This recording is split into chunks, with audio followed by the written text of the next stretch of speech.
So we are here with Ashlee Marie Preston, and she is a civil rights activist and a journalist. And we've gotten into a pretty interesting conversation about the way the LGBT community and specifically trans individuals have been treated by this capitalist society. It's just such a fascinating perspective that doesn't get talked about enough. There's all this like peace and love and acceptance that we see advertised by these major tech companies.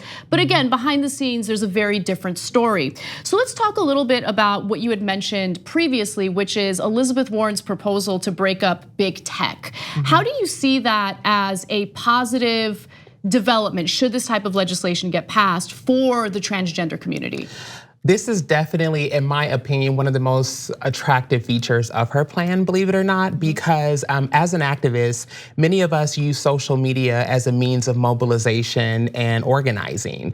And so what I've come across as an activist who uses those means is that when you are a person of color, when you are a trans person or a woman who's a prominent figure in the feminist movement, you are constantly under attack by I guess I would call it bias coding. Yes. Bias coding. Oh, that's true, very true. So many people don't know that in the tech space, white men are a protected class. And so I've experienced people calling me racist names. I've been called transphobic names. I've reported them several times to Twitter and other platforms, and nothing has happened. They send me this generic email back that says, we reviewed your inquiry and have determined that at this time it is not in violation of our terms and conditions and blah, blah, blah. Well, I can talk about white supremacy. And all of a sudden, I get a warning from a platform, from Facebook, that they pulled my post down because it was in violation. It's amazing. And so really if we had more people like Elizabeth Warren who are stepping into the ring, who can't be bought, who are committed to their values and their concern for the direction that our democracy is headed in, then we would be able to put reasonable regulations in place that keep it fair and equitable for everyone, but more importantly, that prevent us from having our democracy hacked, as we saw obviously with the foreign government interfering with our elections in 2016. Yeah, it's fascinating because just over the weekend, the New York Times published a pretty lengthy piece about how young white males get radicalized by the extreme right in America. And this specifically focused on YouTube and the way that the algorithm is set. And on this show, we've actually had, individuals from Silicon Valley or educators who really understand how the coding works. And that bias is very rarely talked about, that the very people who are in charge of putting together the algorithms and the artificial intelligence that's really running everything online at this point are usually people who have inherent biases. It doesn't mean that they're bad people. No. It just means that their world experiences, life experiences have been different from some of the disenfranchised groups who are not included in the coding, who are not included in these very important spaces that really shape the way that people react to our elections.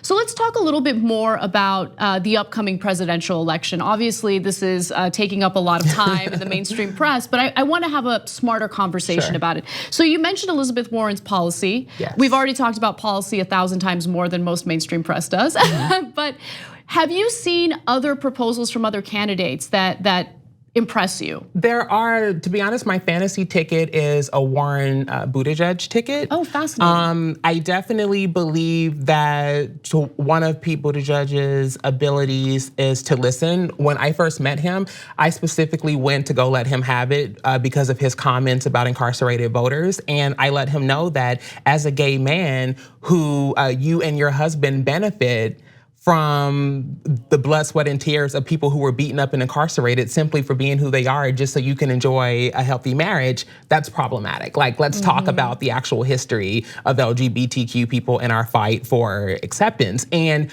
he was just so receptive. You know what I mean? And really, and he took what I said, and an hour later, he went to go speak on stage, and he spoke to it verbatim.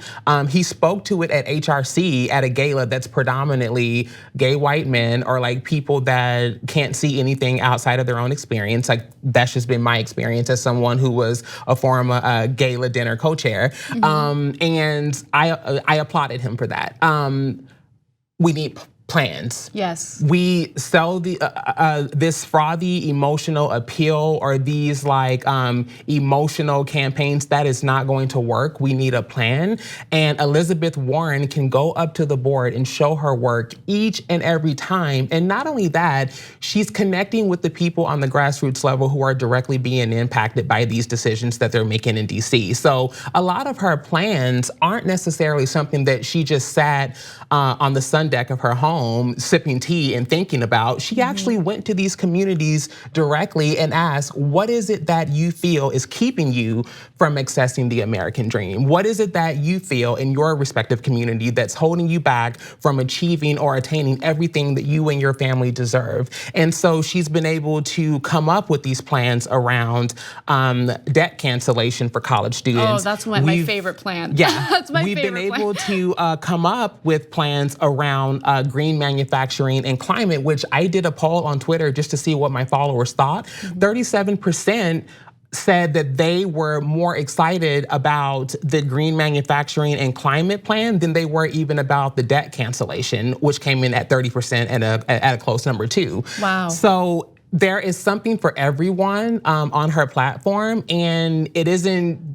this cheap pandering tactic. Right, platitudes. Right. There are a lot of platitudes from presidential candidates, certainly in our country's history, but this time around I feel like- And money. And money, Money, money. I think the first sign that, okay, this is somebody who is definitely behind what they're saying is that she isn't doing these big fancy fundraisers. I offered. I was like, I have a ton of celebrity friends. I know a ton of people in Hollywood. We'll get together. We'll have this big dinner. You know, it's, I don't know, maybe 25 and above, 2,500 and above, and they shut it down. I love that. And was like, no, let's take our time with this. Let's focus on the issues. And I was like, okay. So Elizabeth Warren said that she is refusing to unilaterally disarm if she does get win the primary, right? So she says that she will accept PAC money if she becomes the nominee. Yeah. Does that at all bother you, or do you think that that's? No, not at all, because I think, again, it's looking at her greatest strength, which is bridging the gap. It's bringing people together. In fact, many people have questioned her methods and said, well, what you're saying is almost like what Trump was saying in Middle America, and he just didn't mean it. Right. He was just exploiting those issues. He not only didn't mean it, but he used people's biases. He used their racism, their sexism, their transphobia, their religious affiliation to speak to their hearts, but also he blamed all of the historically disenfranchised folks for their problems, which was a page straight out of Hitler's book of Mein Kampf. Right. The difference between Elizabeth Warren is she's actually shining the light on the people who are really responsible. And it is big banks, large corporations, and tech companies who are abusing their power. And so what Elizabeth Warren is doing is she's stepping outside of even what I would call these I can't think of the word for it. Basically, she's stepping out of these like party affiliations and she is looking at the issues, at the values, which is why she has conservative people who voted for Trump saying, I'm going to give Elizabeth Warren a chance if what she's saying is true, but they're not questioning it because she's telling us where the money's coming from. She's talking about the wealth tax that's gonna be 2 cents on a dollar for everybody who has a net worth of over $50 million or above. Right. She's talking about the $100 billion for the opioid and addiction crisis that's gonna be spanned out over 10 years. She's talking about the universal child care. She's talking about the early education programs. She can show us where the money's coming from. And right now, where it counts the most, we have to have someone in office who's not going to to be intellectually lazy, but it's going to delve into all of that nuance and block out the noise, which is what I love about the fact that she's not even throwing mud at these other candidates, because I saw what happened at the MSNBC town hall speech in Indiana when they were trying to poke at her and kind of get her to say something bad about Biden, and she went right back to the issues. Because when you have a candidate who is true and viable and electable, they don't have to take cheap shots at a candidate. Their work is going to speak for itself. You know, I had a little bit of fear that all of the policies that she was rolling out would deem her too wonky for any type of positive media attention. But it seems like her method of putting out proposals and really walking the walk instead of just talking the talk is paying off now. She is rising in the polls quite a bit.